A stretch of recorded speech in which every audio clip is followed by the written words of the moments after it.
Hi, friends. Thank you for joining us again on Food for Thought. My name is Sunil Chandy, Father Chandy from Christ Episcopal Church, and this is a ministry out of Christ Episcopal Church. Thank you for joining us on this call. This is live today, not call, but I'm on the show, and it is live today. And so we thank you for being with us. And so, and if you are here connecting with us, we hope that you will let us know that you're here. Tell us that you're watching today. Of course, we have our continuing guest, Sharon Younkin, who is our therapist who is back in Rhode Island, and she'll be talking with us about many different things about reintegration, I think, and also about the neurology and neuroscience around this particular time period that all the things that she's learned, which is going to be many and wonderful and good things to engage in. If you are here again, please tell us that you're here. Tell us, connect with us. One of the things that I've a phrase that is coming up in my conversations with people who are engaging in this type of ministry, online ministry, is not just content creation, but also connection. So it's not just creating this wonderful content, but how are we connecting with you? How are you engaging in ministry? How do you find hope and inspiration? How do you find your spirit nurtured through this ministry? And this is why it's so important for you to tell us and connect with us, to tell us, to kind of help us be aware of how we could continue to help you find your connection with God and neighbor. So today, again, our guest is Sharon, and Sharon is coming back from Florida, and she's back in the Rhode Island area, and I'm just so pleased. And so, Ben, please bring Sharon on board. Hi, Sharon. How are you? Father Sunil, I'm back in the big RI. I love it, the big RI. Yes. I am just so glad that you and Patrick are back. I hope that you're doing well. Everything is good. Aren't we? Wasn't there like the biggest little state in the union? Wasn't that one of our things at one point? I'm back in the biggest little state in the union. I know. And everything, in Rhode Island, it's so funny though, because I lived most of my life in New Jersey, and New Jersey, driving 45 minutes is not unusual at all for like a one-way trip. And but in Rhode Island, even driving 45 minutes away it's kind of like, and everyone jokes about it here, but you have to take an overnight bag, you stay in a hotel, or something like that. And I'm feeling that. Sometimes I feel that way. But it's okay. You need to drive up and down the coast a few times to break yourself out of that. Yeah. And that's been so coming back, one of the things that we've tried to do I'm so excited. I got myself a passport to our national parks. That's interesting. What, do you have to get a passport to national parks? Well, what you can do is you can get yourself I always loved passports. I love to travel, and I always love getting my passport stamped. Unfortunately, I have not traveled as much as I would have liked to until later in life, but now I'm really enjoying it. But you can get a book that looks kind of like a passport, and it has all of the different national parks listed in it that you can read about. And so now when I travel back and forth, I'm going to try to plan to stop off and visit these national parks, which are often historical too. So this time we went to the Biltmore House. That's not a national park. That's in Nashville. We went to Monticello, and we went to Harper's Ferry, which is fascinating, the history there. And we were going to try to go to Gettysburg, but we had a battery trouble with our car. So that didn't work out. Well, I think this is a great idea. And again, the more wisdom that you give us about all that you do as you connect in the world, the better for us. I mean, today we just saw a comment from Polly Janata, who I know from my first ministry out in by myself. I was a vicar at Trinity Church, Vineland, New Jersey, and Polly was the treasurer, and then eventually a member of was a vestry member and the treasurer there, and she's just amazing, and she's connecting with us. And so, whatever wisdom you bring, Sharon, Mm. I think it's going to be informative for many people. Yeah, great, great.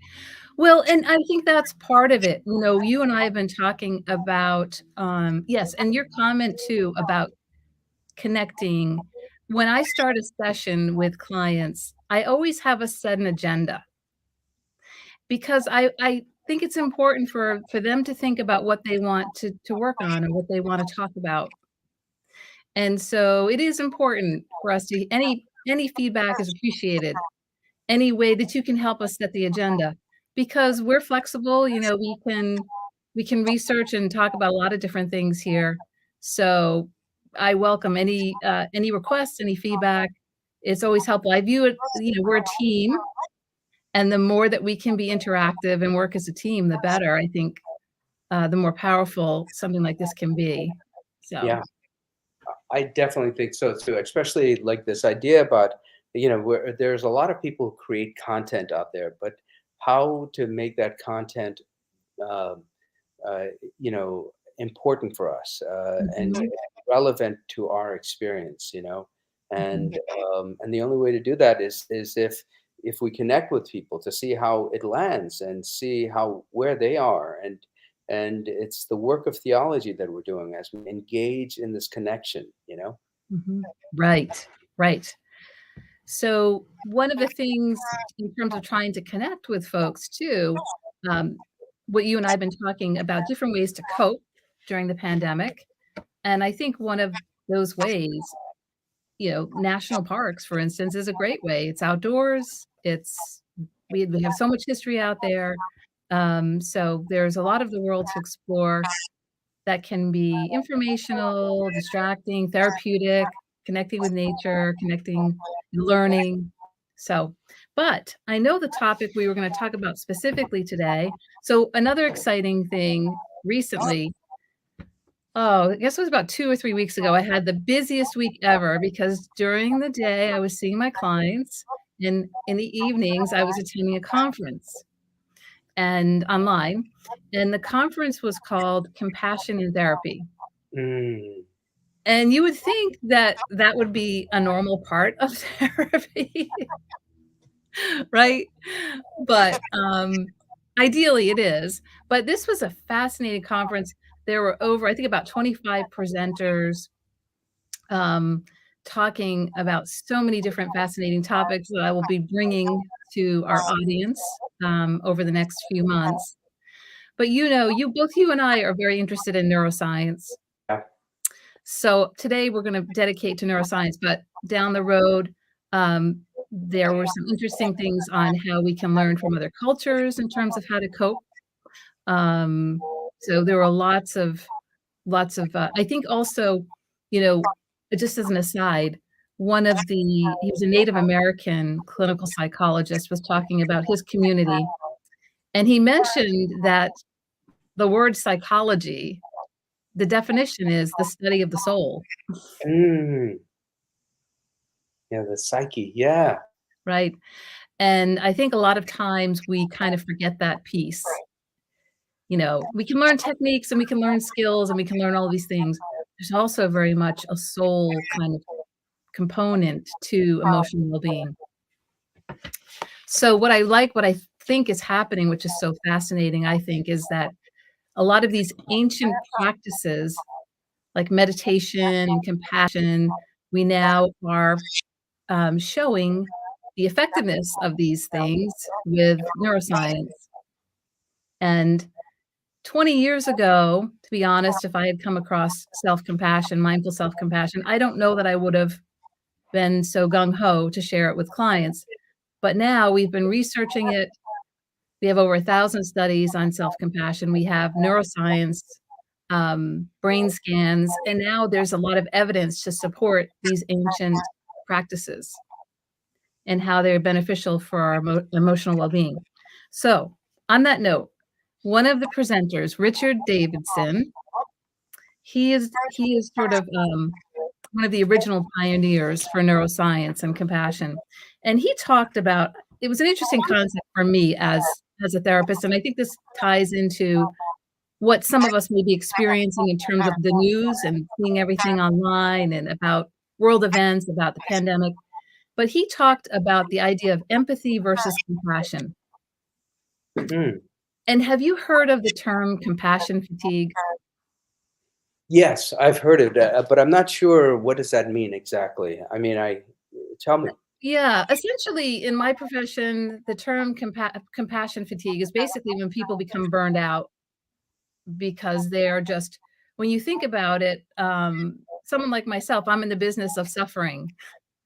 I'm hearing all day long people's a lot of people's moments of suffering, and certainly, I think it made sense to me that there's a difference between empathy and compassion because I think if I were to just show empathy, we know from the neuroscience too that my mirror neurons are picking up on yours. So if I'm just trying to feel your pain, so to speak, and stay in that space, the parts of my brain, your pain, and that lights up those areas of your brain, those same parts of my brain are gonna light up. I am going to literally feel the same pain that you're feeling. I know. Oh, I know the feeling. I Right, know that feeling. right? Yeah. Yeah, and imagine all day long feeling people's deepest pain, but I think that's sometimes what we do when we watch the news, and we if we watch it from a place of empathy rather than compassion, that's where I think we risk falling prey to some of those things we talked about, when you're watching about what's going on in Ukraine or with a pandemic, if we're reading these things over and over and getting pulled into feeling the pain and not doing it from a place of compassion, we're risking, I think, our own emotional well-being. So, I think one of the strategies was to kind of not watch it, but it's interesting because let me see. So, well, Sharon, just a quick thing. That's interesting. I'm still trying to figure out the difference between Yeah. empathy and compassion. I thought there was, in my mind, I always thought that there was something similar. So empathy is not only, so empathy is walking with a person, feeling their pain, engaging, and I understand exactly what that Mhm. feels like because whenever I'm in a situation where I'm in a pastoral situation, I find myself, walking alongside the person in my psyche, in my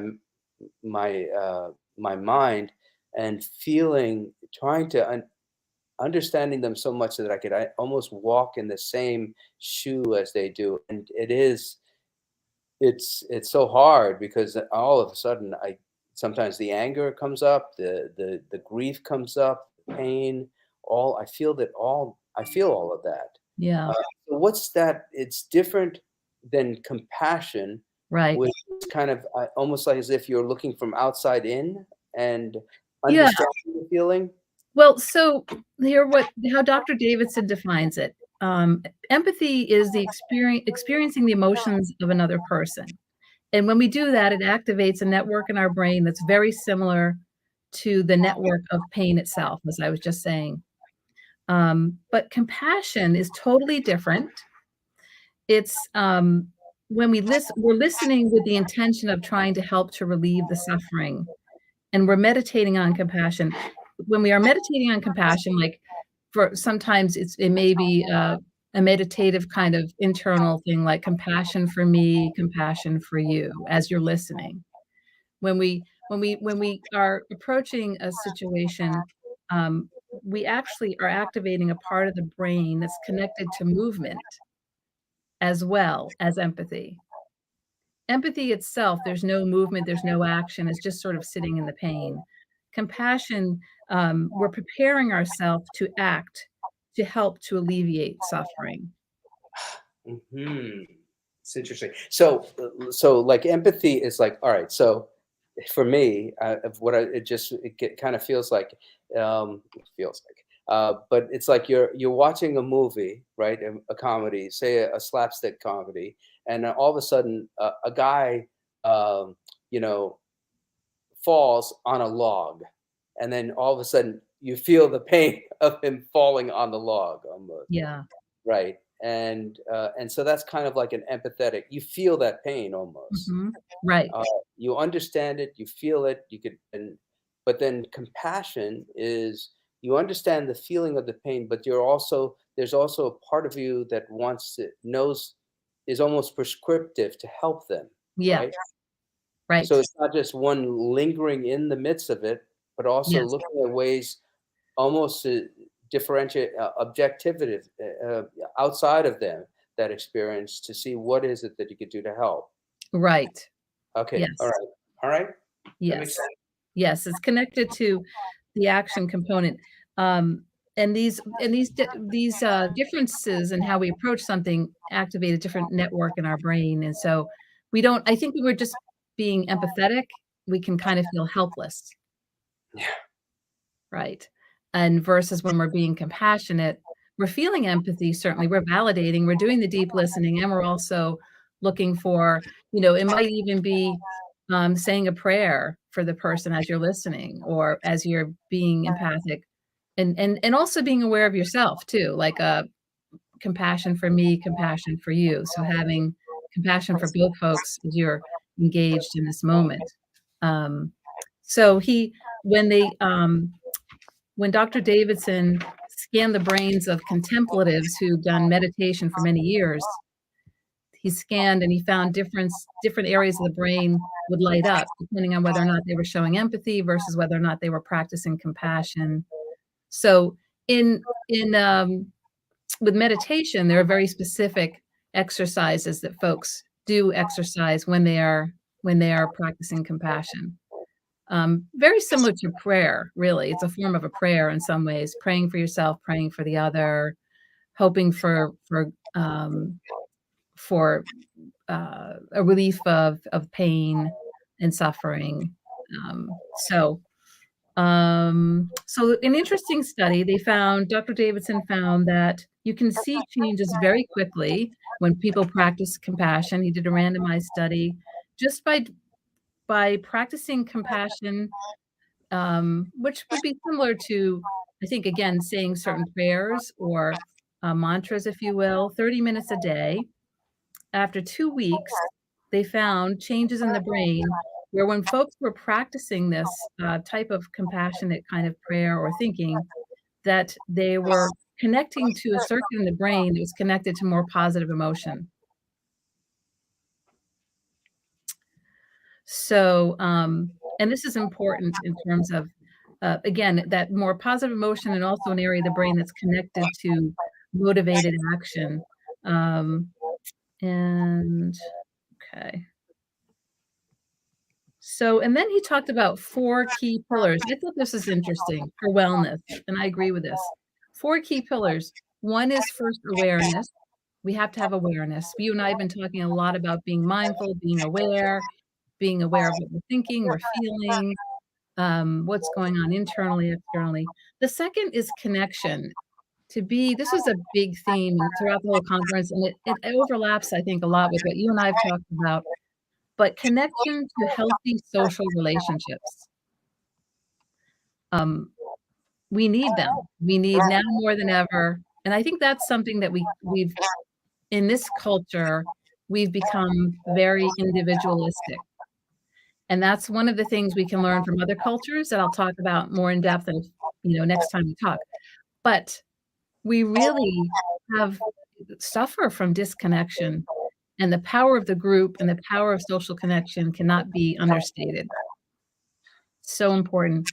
The third is to have insight or to investigate ourselves, to be willing to look at ourselves, to be willing to work on our internal narrative, because as you and I have talked about, we form beliefs oftentimes that from the perspective of a child, that may not be so accurate.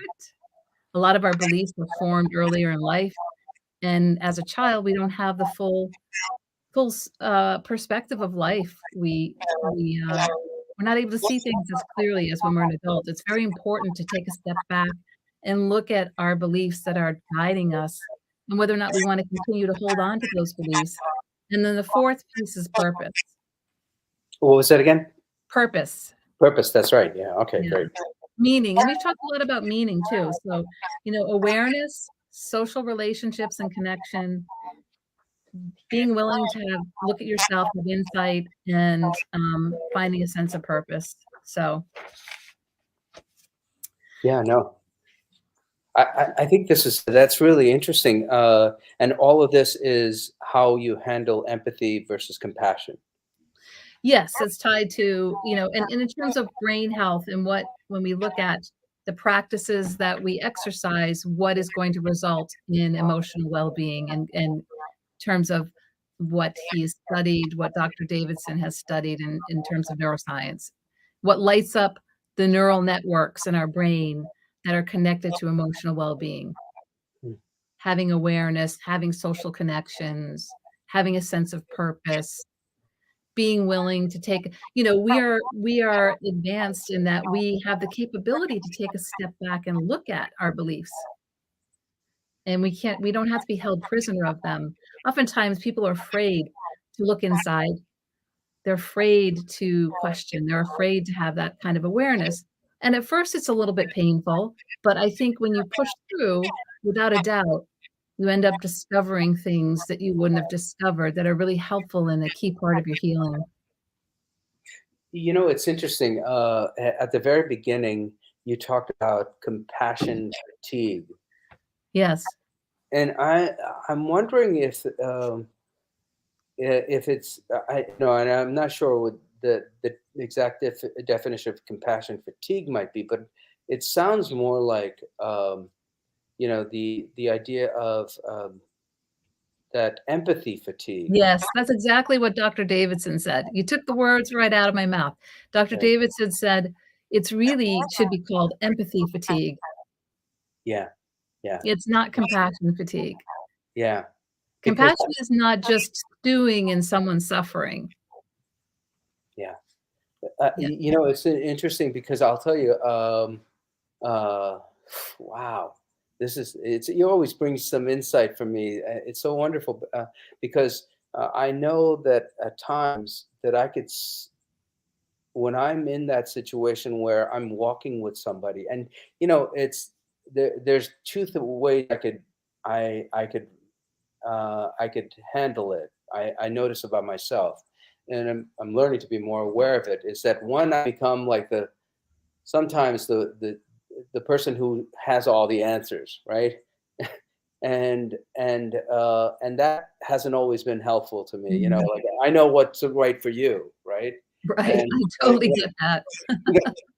and my wife reminds me about that all the time when she tells me something, right? And then she says, "Look," and then I go, "Okay, well, you should be doing this, this, and this, and this," right? And then she goes, "I don't want you to do that. Right. I want you rather to just walk with me. Mhm. Walk, let me explain myself. Let me talk with you about what I'm going through, and I want you just to listen." And so, and sometimes, and that's I've learned with my wife and also with my personal conversations and pastoral conversations that sometimes just staying with a person, helping them explain, helps them. And then, but the problem is sometimes, uh, that all those feelings well up within me, right? And I can't, and then it's hard to process them for myself.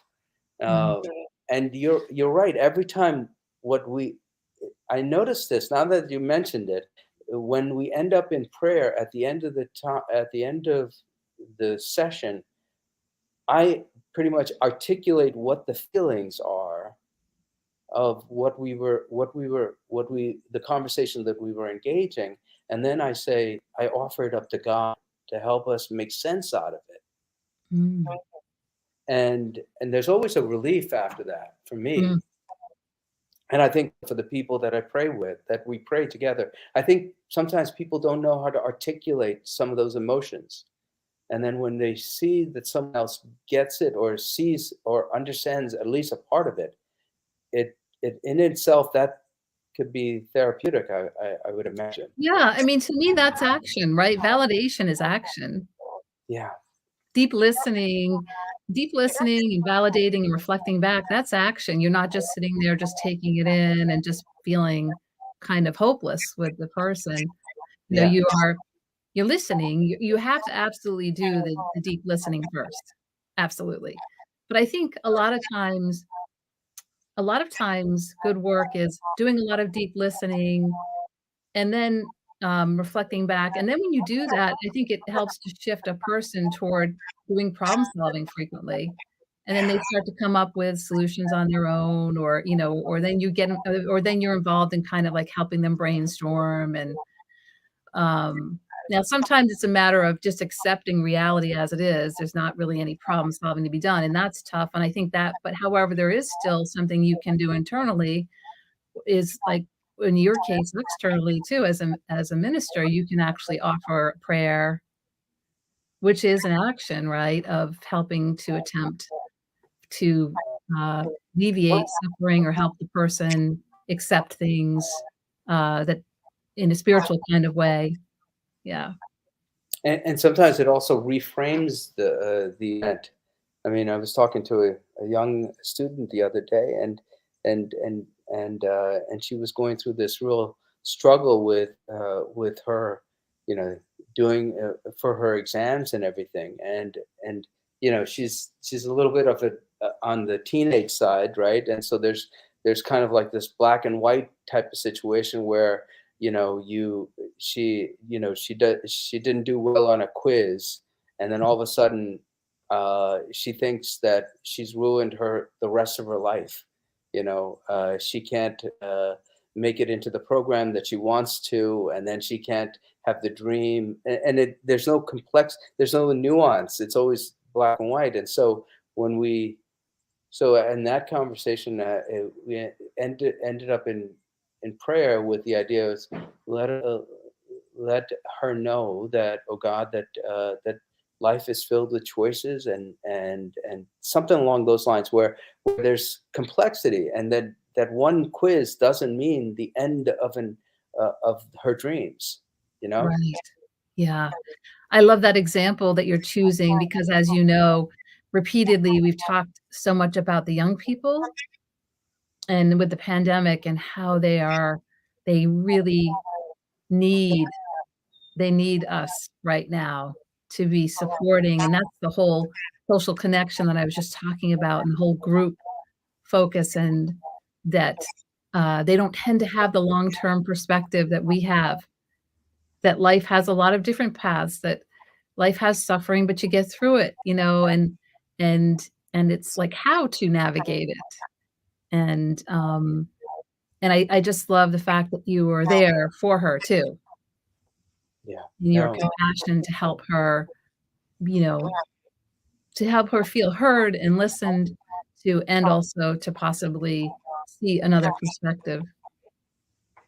That's the one thing about faith that's important, I think, for and in this conversation especially. I mean, Jesus often, in the gospel lesson, Jesus always offers a different perspective.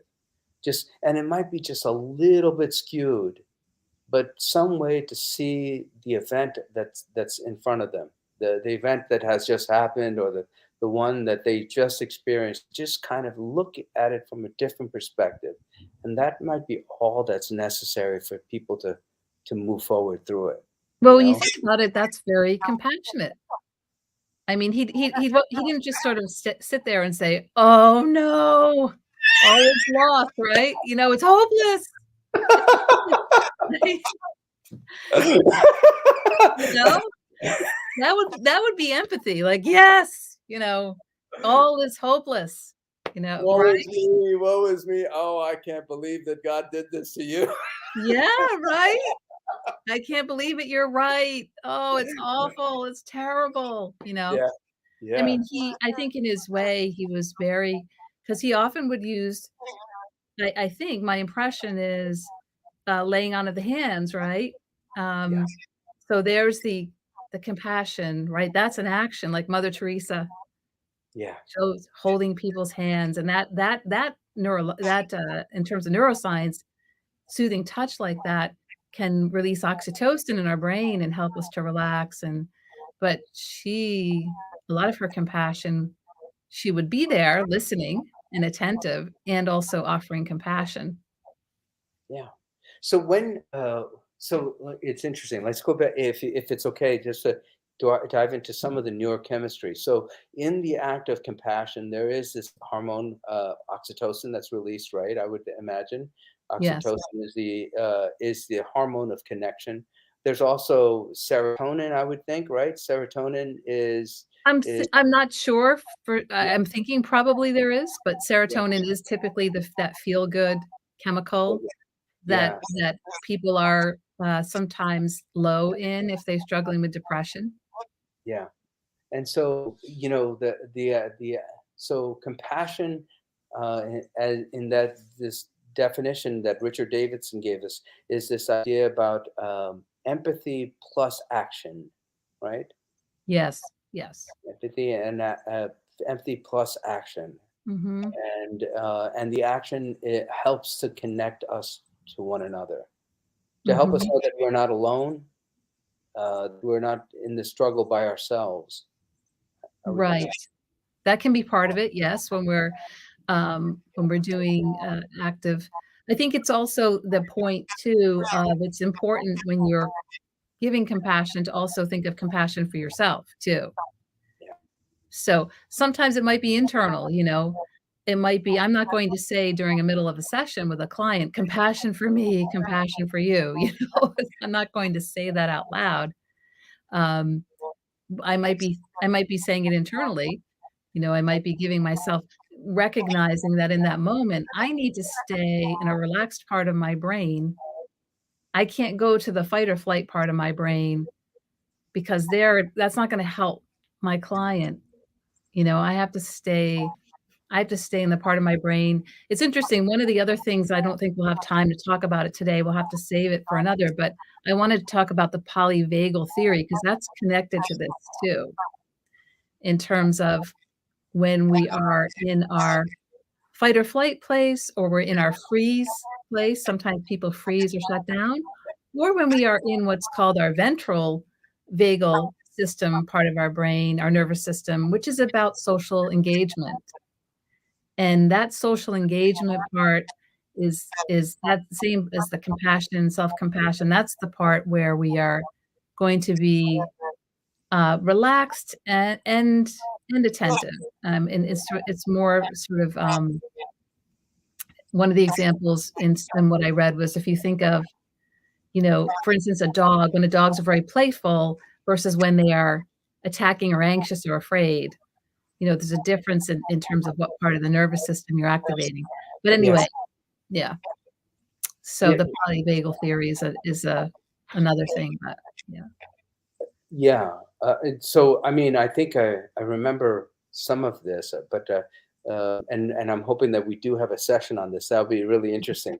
But the whole idea about when I'm in a conversation with someone and they're bringing up some really deep, traumatic, and there are moments that I find myself in thinking about it, taking a deep breath, to letting myself calm down. Almost, it's like I'm hearing this thing that just drops, that has affected them deeply, and I'm as I'm there in this conversation, I hear it, and I'm feeling it, and then I think it's almost automatic. I take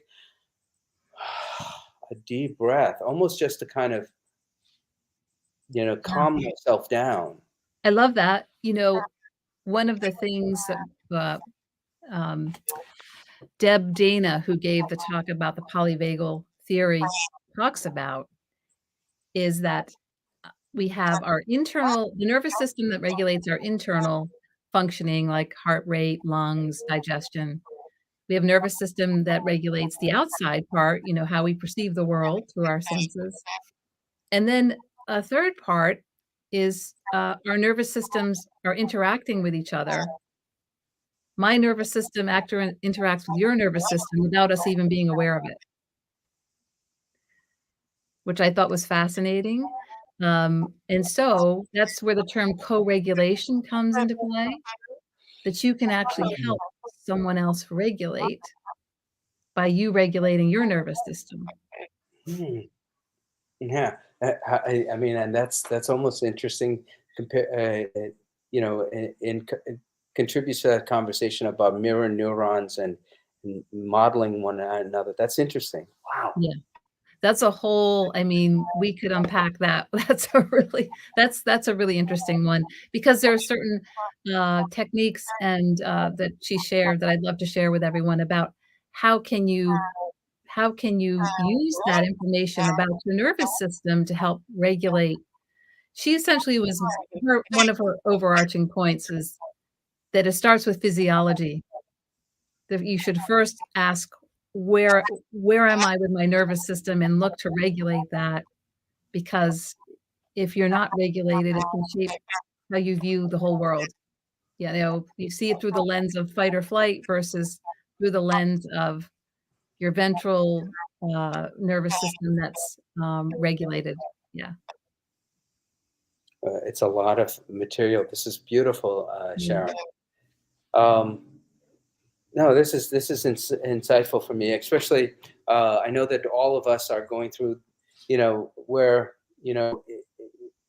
I'm finding that a lot of people are. In my circles are seeking ways to be in community now in some ways to help others. I've noticed a lot more of that happening. Maybe it's because we're so alienated from one another and we've just come through this pandemic period and we're still in parts of it, parts of our country still engaged in it. So and mental health and loneliness is now a part of our normal conversation, and so all of this conversation helping us, I think can also help us. You know. Yeah, you know, the Surgeon General just declared that, that our youth the mental health of our youth is, a national crisis, I think. Yeah. So, yeah. So the more, we help as elders too, or other people in the community, and when we're in groups and being more and the more that we can understand about being there and being there for others without burdening and burning ourselves out, being aware of our own needs, as well as showing compassion for others, in addition to how we can work to stay in a place that's going to be more helpful for ourselves and for others. So, I think that's part of what the talk today is about. Yeah. Yeah. Well, So, and I think I'm just glad that you're here to talk to and process through this, and I'm glad that you're now closer to me in Rhode Island, which is good.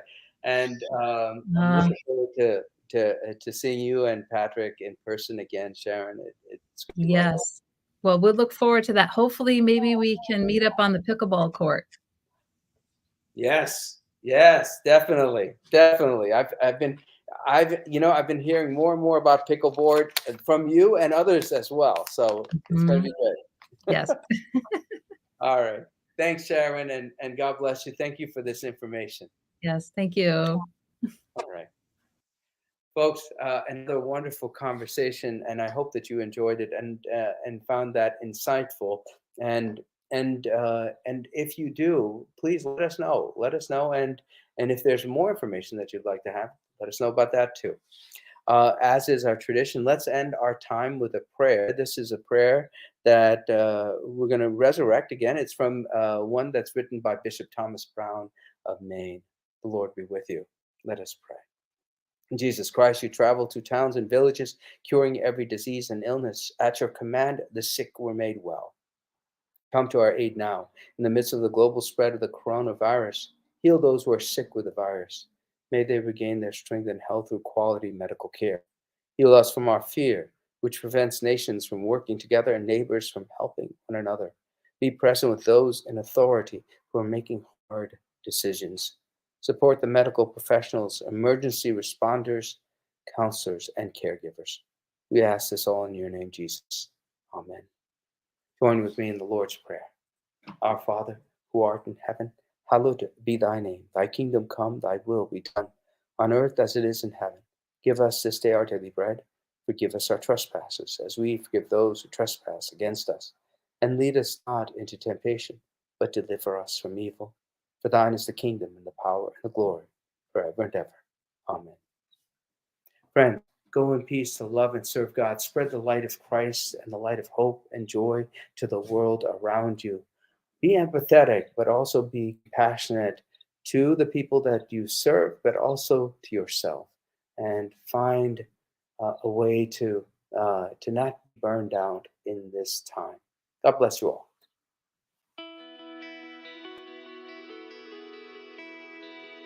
Thanks for watching. Did you know that you can join Christ Church from anywhere in the world? If you're feeling connected to what we're doing, email us today at communicate@christchurchwesterly.org.